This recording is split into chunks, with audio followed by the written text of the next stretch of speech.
सद्गुरु के मुखार बिंदु से निकली भाव भरी वाणी को निरंतर सुनने और जीवन को सुंदर, सरल, कोमल बनाने के लिए पहले इस चैनल को सब्सक्राइब करें और बेल आइकन दबाएं।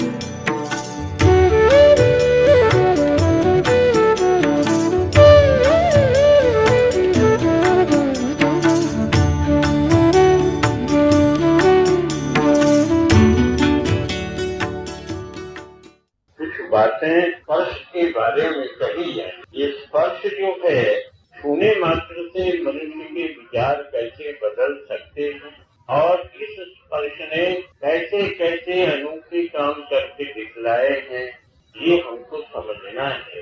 रामायण में लिखा है कि प्रभु राम के चरण स्पर्श मात्र से पत्थर की अहिल्या जीवित हो गई, जागृत हो गई और स्वर्ग लोक की प्राप्ति उसे हो गई, केवल चरण स्पर्श मात्र से।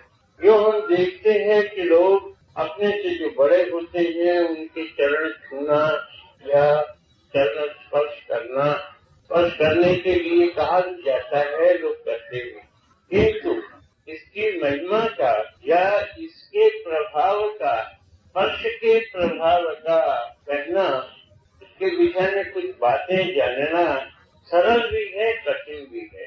एक स्पर्श वो होता है जो मनुष्य को उच्च स्तर की ओर संकेत करता है और ये भी स्पर्श है जो मनुष्य को निम्न अवस्था में पहुंचा देता है। ये जो स्थूल का स्पर्श है, स्थूल भावना का स्पर्श है, वह मनुष्य को निम्न स्तर, नीचे की ओर ले जाता है। जैसे कि विषय वासना का स्पर्श मनुष्य के मन को चंचल, मनुष्य के हृदय में अनेक प्रकार की निरर्थक भावनाएं पैदा हो जाती हैं इस स्पर्श मात्र से।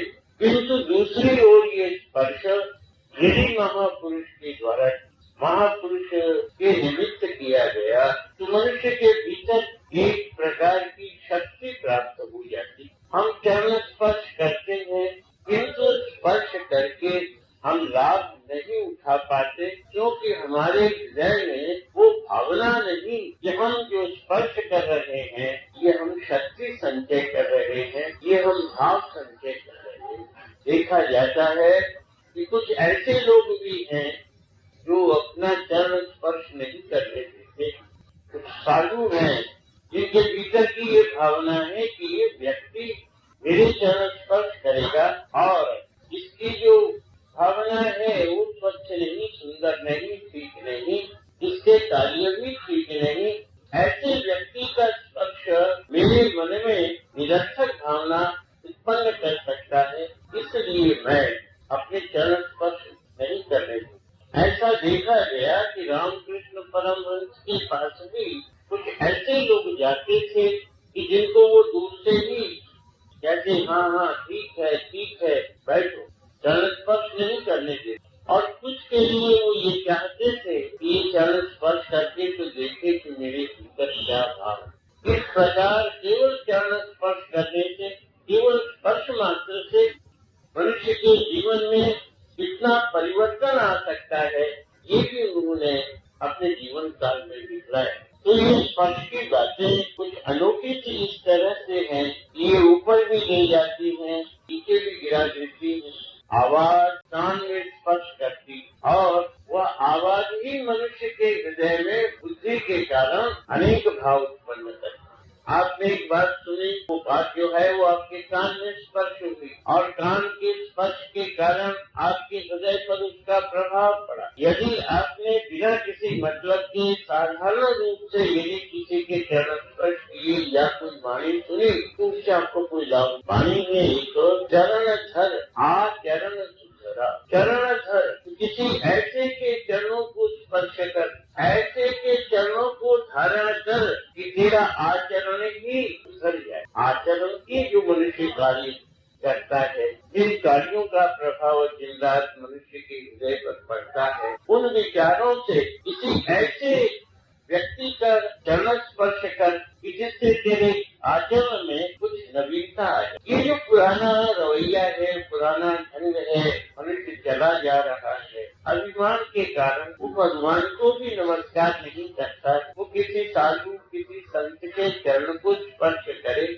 ऐसी उससे आशा नहीं रखी जा सकती। जिसके हृदय में निर्मलता होगी, जिसके हृदय में सरलता होगी, जो प्रभु को प्यार करने वाला होगा, वही झुकेगा, वही चरण स्पर्श करेगा। चरण स्पर्श तो ऐसे नहीं किया जाता, पहले झुकना होता है, शरीर को झुकाना होता है। झुक कर ही मनुष्य चरण स्पर्श कर सकता, किंतु जो झुकना ही नहीं चाहता वो चरण स्पर्श कैसे करे? ये जो झुकना है, ये केवल शरीर का झुकना कोई विशेष अर्थ नहीं रखता। मन का झुकना, विचारों का झुकना, अपने आप को कुछ न समझकर जिसका चरण स्पर्श किया जाता है, उसी को अपना त्राता समझे और ये कहे इसी के द्वारा मेरे जीवन में परिवर्तन आएगा। चरण तो स्पर्श किए मैंने, किंतु मेरे भीतर यदि भावना जागृत न हुई तो ऐसी अवस्था में ये स्पर्श किया हुआ भी कोई कार्य नहीं कर पाता। देखा जाता है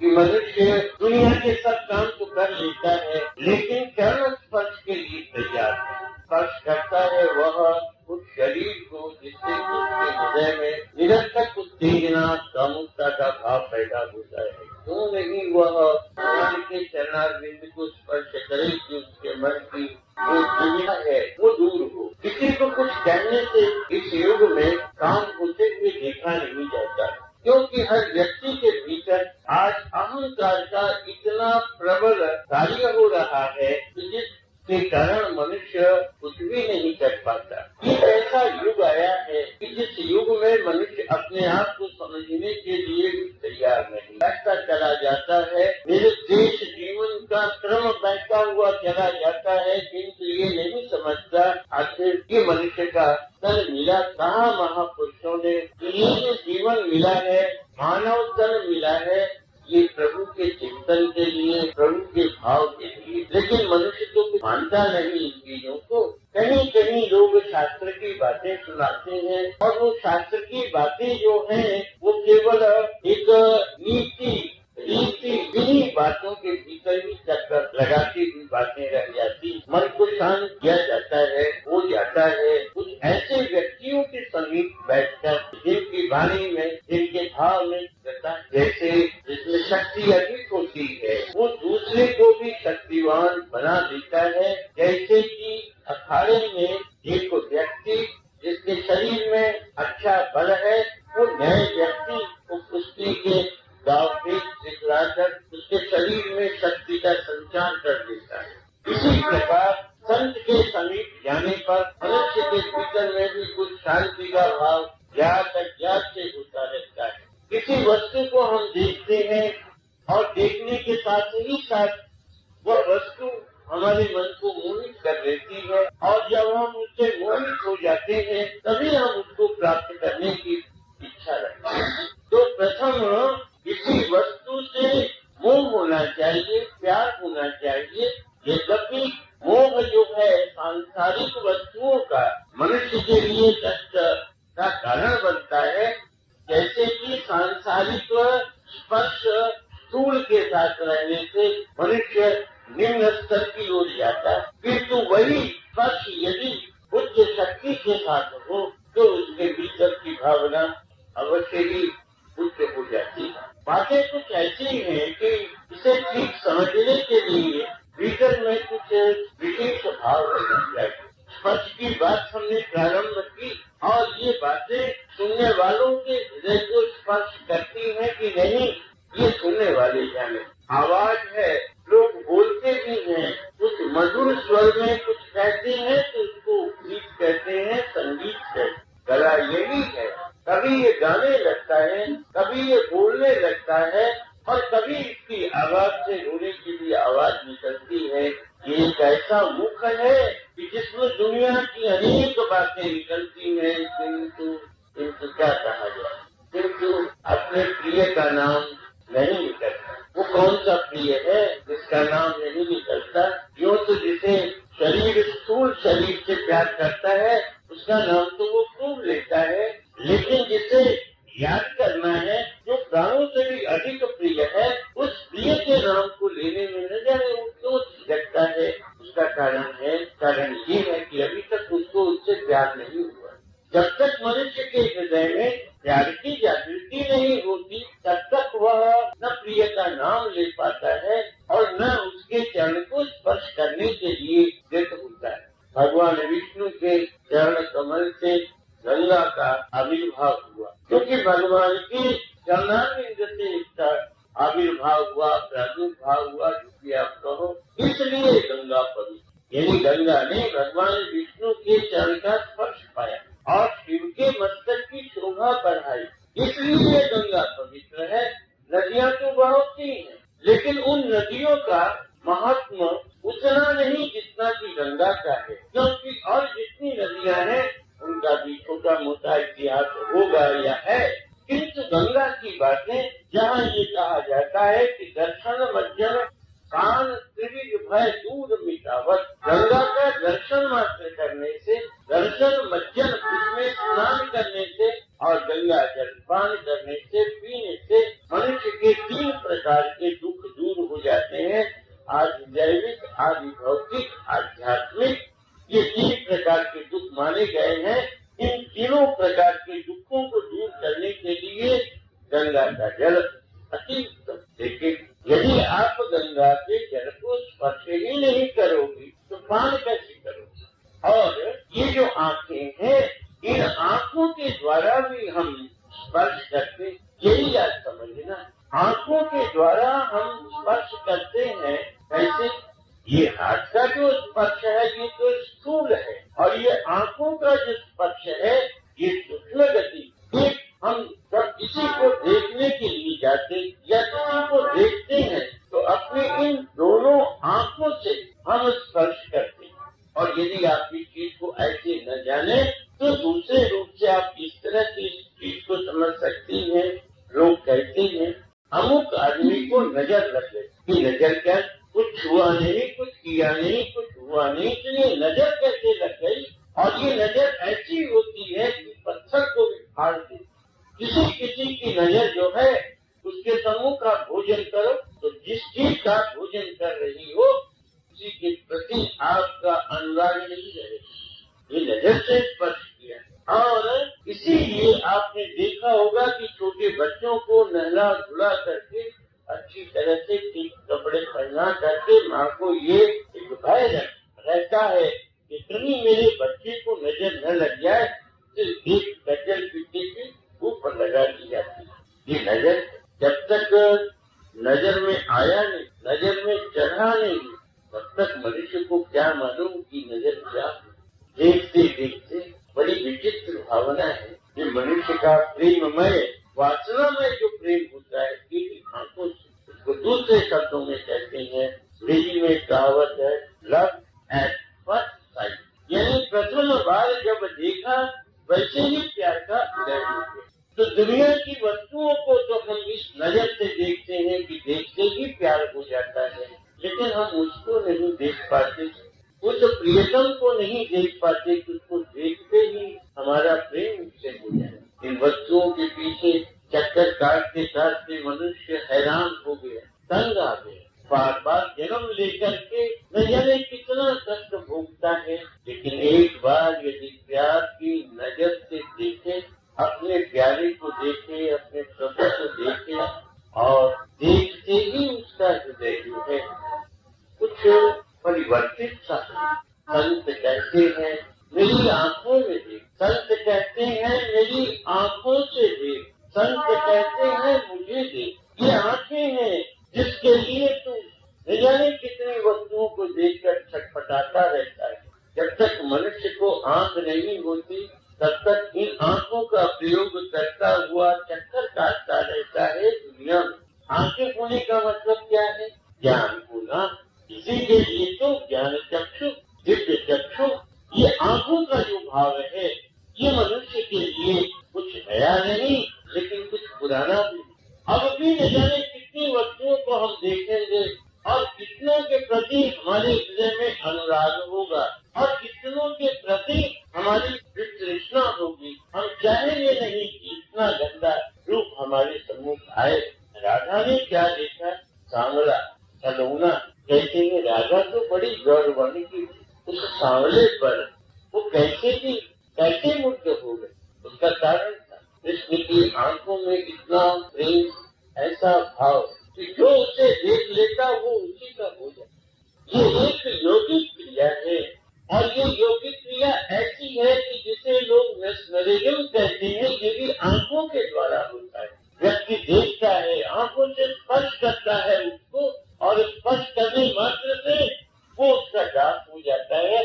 प्रेम के कारण कितने ही लोगों को जहाँ पहुँचाया गया चले गए। तो ये भी तो स्पर्श है ना, ये आंखों का स्पर्श है जो आज के स्पर्श से बहुत अधिक शक्ति रखता है। ये कान का स्पर्श है जो मनुष्य के मस्तिष्क में ताजा अच्छी भावना पैदा करता है और निरर्थक भावना है पैदा हुआ बात सुन, प्यार पैदा हुआ बात सुन। तो ये कान जो है, इन कान के भीतर स्पर्श है वाणी का और ये वाणी जो है ये हृदय पर जाकर अपना असर करती और पहले ही मस्तिष्क जो कहता है कि भाई देख इसका ये मतलब तो स्पर्श तो सभी में है। नाक में भी तो स्पर्श है, दुर्गंध है, सुगंध है। मुख में भी तो स्पर्श है, ये खट्टा है, ये मीठा है, ये चटपटा है, ये नमकीन है, ये कड़वा है। हवा भी तो स्पर्श करती है हमारे शरीर को और इस हवा के कारण ही हमें जाड़ा मालूम होता है, गर्मी मालूम होती है। और यही हवा जब बसंत की होती है तो हृदय को ग्रसित कर देती है। न गर्म है न ठंडी है और ये कुछ और ही है। ये भाव जब मनुष्य को अपने प्रभु को देखकर आता है तभी उसके हृदय में भक्ति का बीज वपन। ये कुछ और ही है। दुनिया में तो हमने बहुत से देखे, साधु भी देखे, महात्मा भी देखे, गंगा भी देखी, यमुना भी देखी, लेकिन ये तो कुछ और ये कुछ और है। इसी भावना ने ही इस साधारण शरीर को बाबा के समीप पहुंचाई। बातें तो बहुत सुनी थी, बड़े बड़े महात्माओं के बड़े बड़े भाषण भी सुने थे, लेकिन जब देखा आनंद के धाम को देखा, भीतर की भावना ही कर कितना बड़ा महापुरुष कहाँ बैठा हुआ है। इस संपूर्ण जगत को प्रकाश देने वाला प्रकाशमान दीप्यमान ये महापुरुष कहाँ बैठा है। और जब हृदय में एक भावना जागृत हुई, इसके लिए क्या कहा है। रूप की दीवानी दुनिया हो सकती है, लेकिन भाव का दीवाना तो भक्त होता है। भक्त ही भाव का दीवाना होता है, रूप की दीवानी तो दुनिया।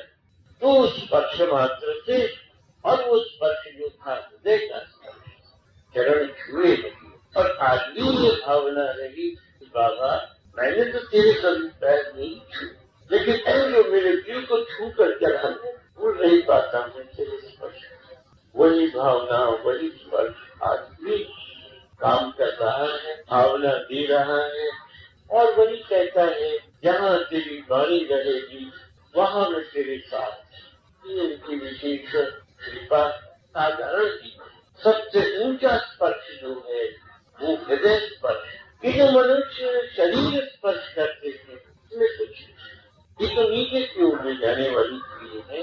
हृदय से लगाया नहीं, शरीर से शरीर स्पर्श किया नहीं, किंतु ऐसा हृदय से स्पर्श कर दिया अज्ञात भाव से, जैसे कि आंखें किसी को देख कर स्वयं ही अपनी पूर्ण शक्ति दे देती, अपनी भावना दे देती, उसी में अपने आप को रमा देने की इच्छा रखती है ये आंखें। ऐसे ही एक बार रामकृष्ण परमहंस ने नरेंद्र को बुला करके कहा, देख तो सही कोई दिखलाई तो नहीं दे रहा है, बंद कर दे दरवाजा, तू रहेगा मैं आज तुझे कुछ देना है, मुझे जाना है, मैं शरीर छोड़कर जाना है, किंतु जाने के पहले नरेंद्र अपनी तमाम शक्ति तुझे देकर जाना।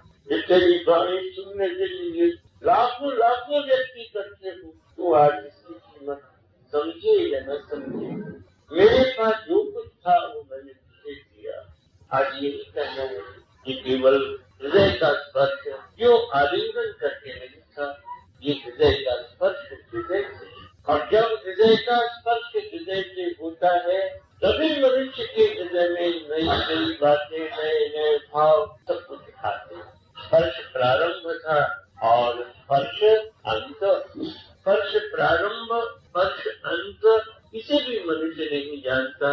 माँ के गर्भ से जब आया भूमि पर, भूमि का स्पर्श, और जब जाने लगा इस दुनिया से, अंतिम स्पर्श उसी का जिसने धारण किया था, उसी ने अपने आप, जिस भूमि ने उसको जीवन दान किया, दान दिया, वही भूमि कहती है और तुझे कौन, मेरे सिवा कौन है?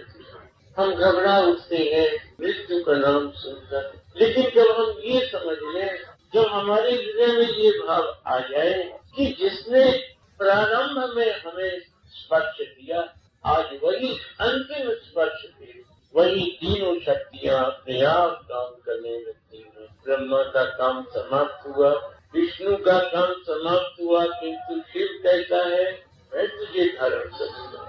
मनुष्य जग गया, रात हो गए, उस रात को धारण करेगा कौन? शिव। ये जो जीवनी शक्ति है, उसको धारण करने वाला अंतिम शिव है। वो कल्याण करता है, कहता तुझे कोई नहीं, आज तेरे घर वाले भी छोड़कर चले गए, अग्नि संस्कार कर दिया, या भूमि पर दफना दिया, या पानी में बहा दिया, लेकिन तुझे धारण करेगा कौन? मैं तेरा कल्याण कर। लोग ये समझते, मौत का नाम लेकर, शिव का नाम लेकर लोग घबरा जाते हैं कि शिव तो संहार करता है। नहीं, शिव संहार करता नहीं, शिव श्रृंगार करता। कैसे श्रृंगार करता है? वही रात, वही स्पर्श। संपूर्ण शरीर, संसार में जितने वैभव हैं उनको वो भस्म समझकर अपने शरीर के ऊपर धारण कर, संपूर्ण संसार की विभूति को वो विभूति समझता है। विभूति रात को कहती है, विभूति धन ऐश्वर्य को कहते हैं। तो संपूर्ण संसार की जो विभूति है, जो ऐश्वर्य संपत्ति जो कुछ है, उसे शिव ने धारण कर लिया। किस तरह?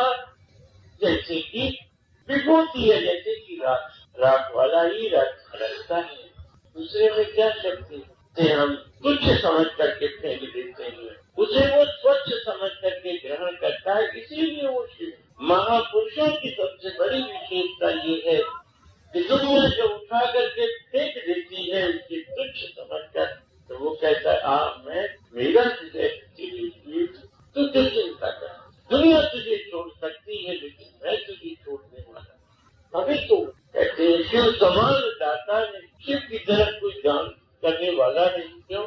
हमने भी तो जीते जागते शिव को ही देखा। यदि वो शिव नहीं दिखलाई देता, वो जीता जागता शिव यदि अपने हृदय से स्पर्श न करता, तो आज किसी के हृदय के भावों को स्पर्श करने की शक्ति कैसे आई? ये तो उसका दान है, ये तो उसकी महिमा है, ये तो उसकी विशेषता है कि उसने ऐसे हृदय को स्पर्श किया कि हमेशा ही उसकी वाणी का, उसके विचारों का आदान प्रदान होता ही रहता है। किसी को देखना ये तो हो गया, लेकिन देखने के बाद क्या याद आता है? उसकी बातें याद आती। आज से यदि किसी ने दो मीठी बातें कही तो आप सब कुछ भूल जाओगी, लेकिन उसकी दो मीठी कही हुई बातें उन्हें आप अपने जीवन में कभी भूल नहीं सकोगे। ये कैसा पानी का मिठास है कि दुनिया के सब मिठास उसके समूह कुछ नहीं आता है। भक्तों ने तो यही प्रभु से कहा, तू दीन बंधु और हम दीन है तेरे प्यार, हम वस्तुओं के दीन नहीं। ये वस्तुएं कैसी आती है, जाती है, नष्ट होती है, फिर पैदा होती है। हम तो तेरे प्यार के भिखारी।